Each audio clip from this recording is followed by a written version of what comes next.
That's how much I'm vibing to this thing. Hey there, everybody. It's Rev Kev here. I pray you're having an amazing day today. Here with my son, Cameron. Woohoo! You're an excited guy. Yes, I am. Why are you excited, Cameron? Because we have a brand new album by Kanye West that released a couple days ago, who I'm a massive fan of. Apart from like Spotify stuff that you've downloaded, because you've been buying a lot of vinyls. Sure, yeah. Right? Do you have any Kanye West vinyls? Yeah. Yeah? How many? 4, probably. 4 vinyls. Probably Okay. 4 vinyls. So you've been waiting for this album for a long time. Yes, I have. And besides all, anything politics surrounding his name, just the music itself is absolutely brilliant. And I've fallen in love with the music, and I was super excited to find out about this. Already listened to it about 4-5 times already. Okay. You've heard it once? I've heard it a couple of times now. So we went to the IMAX movie the other day, and I thought it was really well done. I really liked the cinematography of it, and kind of did a couple of videos, one of just a trailer reaction, and then kind of initial thoughts of the IMAX movie. And really appreciate all the people who've been commenting. Got over 1,000 views on those 2 videos, and like 10 new subscribers, and a whole bunch of comments saying, we got to talk about the album. Absolutely. So figured we'd get the old guy and the young guy. Pastor reacts to Jesus is King. Exactly. I kind of like the title. It kind of works for me. Kind of does, yeah. So kind of going through some of the songs, and you're going to have to I don't remember exactly which ones were which. Absolutely. Because again, it's not necessarily my genre of music, but I liked it. Absolutely. I really, really enjoyed it. Probably out of all of them, the one that I think lyrically that I enjoyed the most was actually the one where he's talking about his coming to faith and how would people perceive that. Sure. Especially among church people, among Christians. You're talking about the song was Hands On. From the Christians, they'd be the first one to judge me. I hate that. Make it seem like nobody loved me. The Christians, they would be the first one to judge me. Right. Make me feel like nobody loved me. That one was Exactly. Hands On, Yeah. featuring Fred Hammond. Yeah, there was just something really kind of powerful about those lyrics, and which again is kind of heartbreaking as obviously as a pastor and as a guy who loves hearing of people kind of turning their lives around and coming to faith. Absolutely.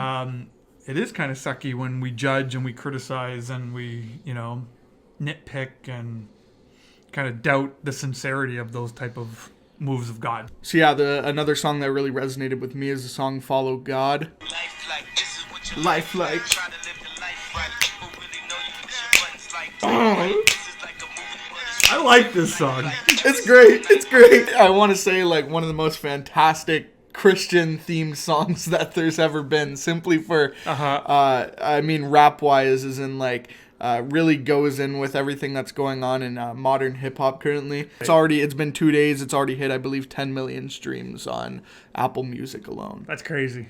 Absolutely. That's just absolutely crazy. I can't even get my brain around that. One of the things I thought was pretty cool, just kind of tying into the different kind of music genres as well. And hey, to have Kenny G. Kenny G. On one of the songs. So here's a name that I actually recognize. Yeah. I'm looking at the list of all the people that are participating and contributing to this album. Like, I don't know any of these people, but Kenny G. I know that one. Kenny G. It's smooth. It's smooth. Smooth. Kenny G. Gets me every time, this one.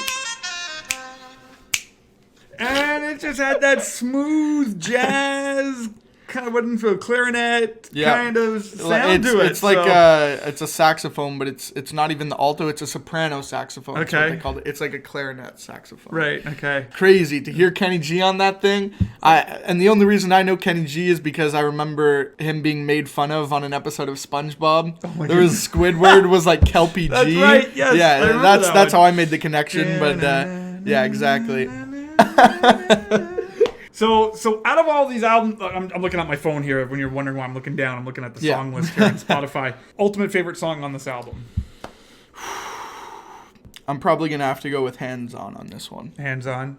And I still think, just to give a bit of context, one of his prior albums, The Life of Pablo, was released back in 2016 and didn't end up being completely finished until come 2018. It had been continued to be tweaked and that kind of thing.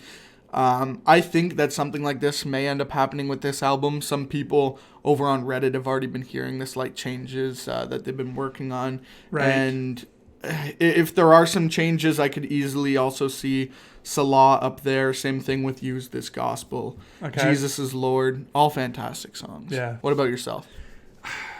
Again, I don't remember which ones were which. I listened to it a few times. You can sing a little bit to kind of refresh your memory. Is it Everything We Need? We got everything we need. Hoo, hoo, hoo.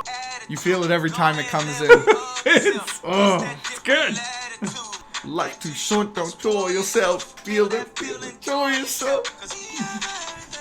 I really like that. Just kind of that, hey, we have everything that we have in God and in our relationship with God. And was that the one where it's like, hey, if you're going to be knocking against my wife, knocking against my kids, like if you're going to speak bad about, my faith, my God, my wife, my kids. No, that was on God. That's on me. Oh, okay. That's on God.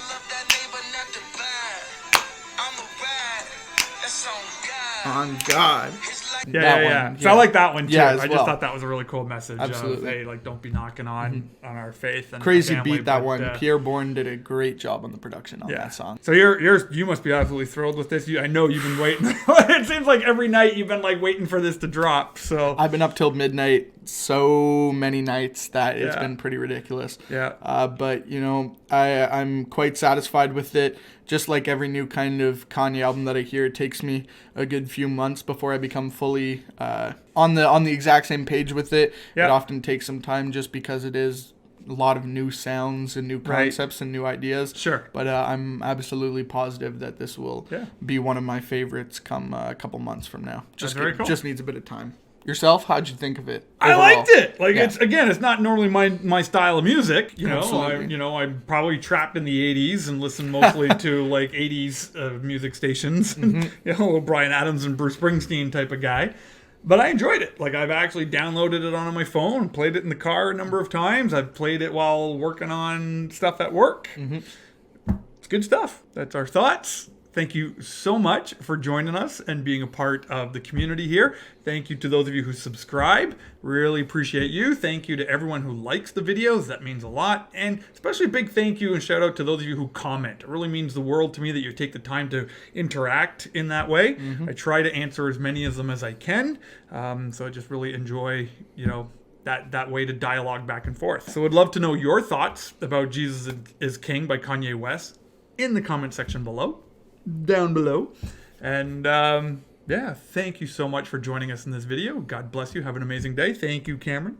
Thank you, Kanye. Thank you, Jesus, for one. Thank you, Jesus. Thank you, Jesus, first, and thank you, Kanye, number 2. Yeah. All right, so we will talk to you in the next video, everyone. God bless. God bless.